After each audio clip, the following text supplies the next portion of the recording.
Assalamualaikum warahmatullahi wabarakatuh. Halo teman-teman, selamat datang di video aku. Jadi di video ini aku mau bahas beberapa hal seputar UI dan teknik sipil di SNBP. Jadi di sini aku udah ngumpulin 5 pertanyaan yang aku akan bahas, yang semoga ini bisa menambah informasi buat teman-teman yang mau daftar SNBP ke UI ataupun ke jurusan teknik sipil di UI juga.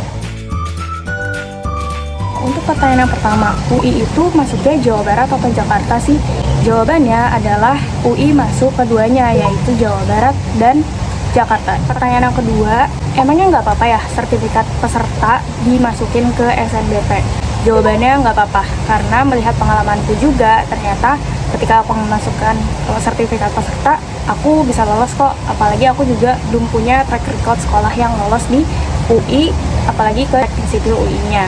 Nah, tapi ada catatan nih, aku itu kayak memberikan suatu sorotan gitu di sertifikat aku tersebut. Jadi nanti ketika teman-teman mau daftar SNBP, nanti ada tampilan kayak gini kan, ada kayak deskripsi sertifikatnya apa, terus bidangnya apa, terus itu tuh lombanya per kelompok atau individu, dan juga tingkat dan cabang lombanya tuh apa. Kemarin aku masukin sertifikat peserta Chemistry Challenge dari PSN IPB kan. Nah itu aku masukin deskripsinya itu bukan hanya menuliskan peserta aja, tapi aku menulis sebagai top 30 peraih skor tertinggi dari 100-an peserta. Aku lupa sih, jadi deskripsinya tuh bukan hanya sekadar aku sebagai peserta, tapi aku kayak menunjukkan bahwasannya aku peserta tapi aku bisa gitu meraih 30 besar dari 100-an peserta. Jadi ada suatu sorotan atau hook yang bikin sertifikat peserta kamu tuh bukan yang kayak diremehin gitu. Apakah sertifikat organisasi itu bisa? Jawabannya bisa juga. Kalau misalnya teman-teman OSIS atau ROHIS atau MPK di sekolahnya, itu bisa banget.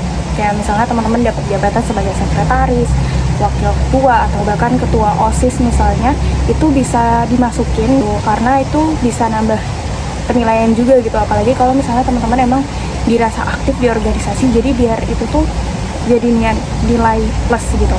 Nah, nanti ketika teman-teman masukin itu, kalian bisa pilih bidangnya itu ekstrakurikuler, kayak pas aku masukin juga di sertifikat IRMA aku, seperti yang aku jelasin di video sebelumnya. Pertanyaan yang keempat, apakah anak IPS bisa lolos di SNBP Teknik Sipil?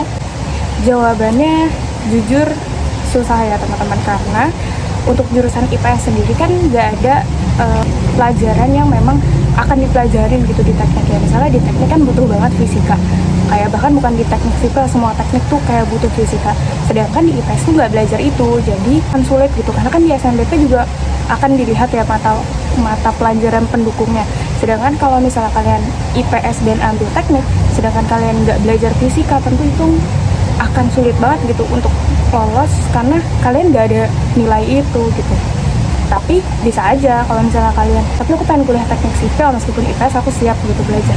Kalian bisa dengan ikut UTBK. Kan sekarang UTBK itu nggak ada TKA ya, yang pelajarannya itu IPA IPS. Jadi general gitu, IPA, anak IPA, IPS, pokoknya dari segala jurusan SMK juga bisa gitu. Jadi ya silakan teman-teman belajar materi UTBK-nya biar bisa lolos UTBK.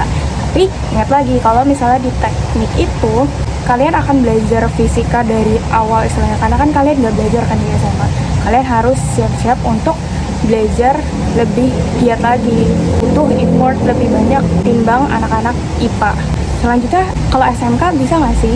SMK juga sama, lebih kayak IPS, karena kan maksudnya kayak dia nggak kayak IPA ya, yang mana IPA kan relevan gitu, nilai-nilai atau mata pelajaran yang dia pelajari ini ada di jurusan teknik. Jadi kalau misalnya kalian SMK, itu peluangnya lebih kecil daripada anak jurusan IPA dari SMA aja. Kalau memang benar-benar pengen, ya kalian bisa gitu di SNBP. Pertanyaan yang terakhir yang mau aku bahas adalah, apakah SNBP bisa ditolak ketika kita lolos?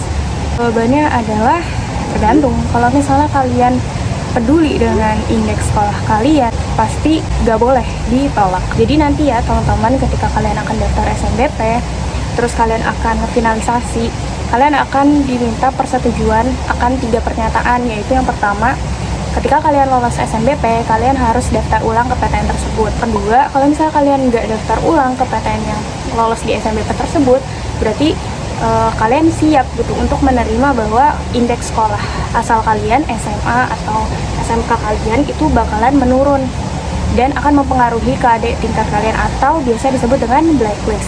Blacklist itu beneran nggak sih? Jawabannya beneran, karena melihat pengalamanku juga, sekolahku tuh pernah di blacklist. Jadi ada alumni yang ya nggak daftar ulang di suatu PTN, dan tahun depannya tuh bener-bener yang tadinya sekelas bisa lolos ke PTN tersebut, tapi di tahun depannya nggak ada yang lolos sama sekali. Terus yang ketiga, kalian berarti nggak akan bisa daftar SNBP.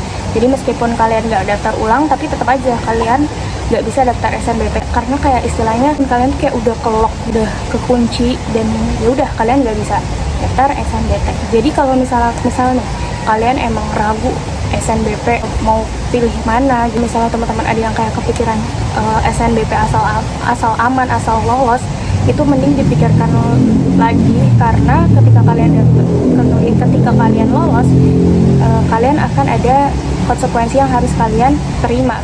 Informasi yang mau aku sharing, semoga informasi ini bisa nambah insight kalian ketika mau daftar SNBP di tahun 2025 ini. Terima kasih. Assalamualaikum warahmatullahi wabarakatuh.